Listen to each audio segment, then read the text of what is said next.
Suit up, strap in, warm the tires, and leave on yellow. Time for the MitsuTimes podcast, presented by MitsuTimes.org, the home of the fastest Mitsubishi cars. With your host, Josh. What's going on, guys? Welcome to another episode of the MitsuTimes podcast. This is a rerun of one of our tech talks. This is with CircleD converters, and Mr. Harley Town is taking the lead on this one. Enjoy.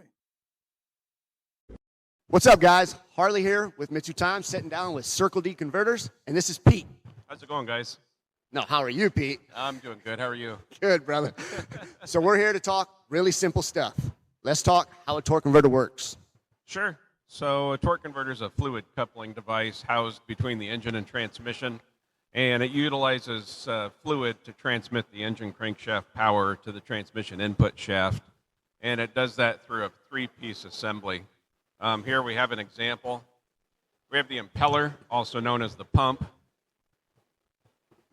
We have the stator, which is the intermediate component that's housed between the impeller and the turbine. And then, of course, we have the turbine here. This is the component that's actually splined to your transmission input shaft. And on a basic level, what's going on inside a converter, an easy visual that works for a lot of people is to imagine that you have two box fans facing each other, and you turn one fan on, and the airflow from that active fan starts the blades turning of the fan that's off. Kind of the same things going on in the converter. We have the impeller creating fluid motion as it's spinning. This converter's charged full of oil in a running condition, and that fluid motion induces the turbine to start spinning. And because the turbine is splined to your input shaft, it makes the transmission input shaft spin, create your drive energy to the transmission. As that fluid is transmitting from your impeller to your turbine, it flows through the blades inside the turbine and is then redirected by the stator. So that fluid passes through in a loop cycle, pump, turbine, stator, discharges from the stator back to the pump, and creates drive energy on these inner pump blades. So the stator is essentially an energy recovery device inside the torque converter. And when it comes to stall speed, there's a number of ways that you can manipulate that. We can change the angle of the blades in the impeller, and then we can also change the stator design as far as the blade count, the blade shape, and we can basically make the converter do whatever you need it to do to best match the torque curve characteristics of your engine. I'm not going to lie, Pete. You just hit me with one of those I dazed off because that was so informative, and I was genuinely curious on how most of that worked that I was like, yeah, I was right there with you. So I tried to simplify it before we got here. It's kind of like a turbo. Fluid goes in here, and witchcraft happens. Yeah, basically. That's the long and short of it. So there you have it. And can we talk about the basics of maybe installing the torque converter? Yeah, so when you're installing a converter, it's always a good idea to go ahead and prime the converter with a little bit of transmission fluid. You don't have to fill it completely full, but a half a quart to a quart of fluid is usually sufficient, and that just kind of helps pre-lube the bearings and make sure that everything is good to go so you don't have a dry startup condition. When you have the converter seated into the transmission, you're seating it into three components. You're seating it into the transmission pump gear, which is your pump hub right here. You have a splined component in your stator, so that's engaging the larger spline tube sticking out of your transmission pump. And then, of course, in the turbine, we have the smaller spline that's engaging your transmission input shaft. So typically when you're installing, a lot of times you can detect three clunks or clicks as you're kind of walking it around and getting it to fully seat into the transmission. If you don't get it fully seated in the pump, like if your pump hub isn't engaged into your pump gear and then you just go and bolt everything together, you're typically going to break the pump gear in the transmission, and then you're pulling everything back apart, and it's an expensive repair.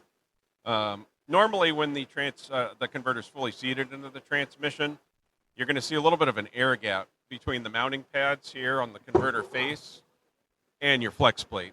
And the typical air gap that you're going to see, and this is kind of universally true for most automatic transmissions, is anywhere from around an 1/8 inch to 3/16 of an inch. So if you have that much air gap between the pads and the flex plate, you know you have the converter fully seated. Then you can go and just slide it forward and install the attaching hardware, and you're good to go. Money. I'm a fan. This episode of the MitsuTimes podcast is brought to you by Rick's Racing. Rick's Racing is located in Morgantown, West Virginia, and has been supporting the DSM and Evo communities for over 15 years. They are the home of the world's quickest Mitsubishi-powered convertible. They are known for the huge selection of new and used parts and expert tuning with their in-house all-wheel drive dyno. They offer every kind of service, everything from a simple diagnosis to a ground-up restore, full engine build, and even auto transmission rebuilds. They even make their own gaskets and 3D print parts like their 4G63 timing indicator and fog light deletes. Check out everything they have to offer at ricksracing.com.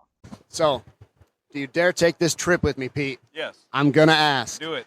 Do we have any type of a timeline or guesstimation on when the Mitsubishi version of this converter will be ready? Yes. I know it's been a big disappointment. A lot of people are excited about it. People have obviously put money down on their pre-orders, and, we're trying to be sensitive to that. We feel bad just sitting on people's money and not delivering a product. But it's proven to be a lot larger engineering project than we ever originally anticipated, primarily because of the 1G converter.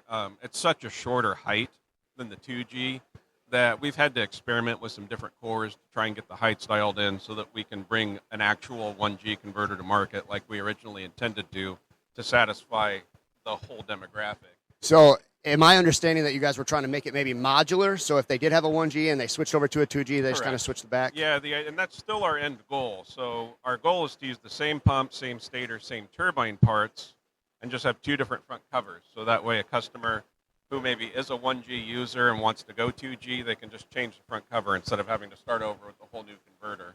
Or vice versa, they can go backwards from a 2G to a 1G. As far as release date, we originally were hoping for summer 2024. That obviously didn't happen. We projected December. We missed that date as well. The biggest problem is that we had two other converter projects underway before we ever even had the DSM on the table. And those took months and months longer for development to get finished, which then pushed the DSM further back. And I know it sounds like typical manufacturer excuses, but it's part of doing business, and it sucks for everybody. I have no judgment. Of course, right now we feel limited on torque converter options, and we're genuinely looking forward to this. Right. But we also want it to be right when it comes out, just like you guys. So, 100%.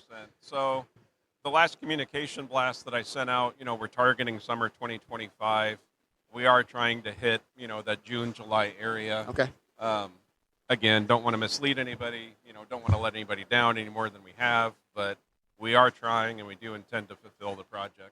It'll be worth the wait, y'all. I promise that. Well, Pete, I got to say, thank you, dude. Thank you. Thank you for listening to the MitsuTimes podcast. Check out our Instagram and Facebook for daily updates. Get added to our list by going to MitsuTimes.org and clicking Submit a Slip. Thank you to all of our sponsors.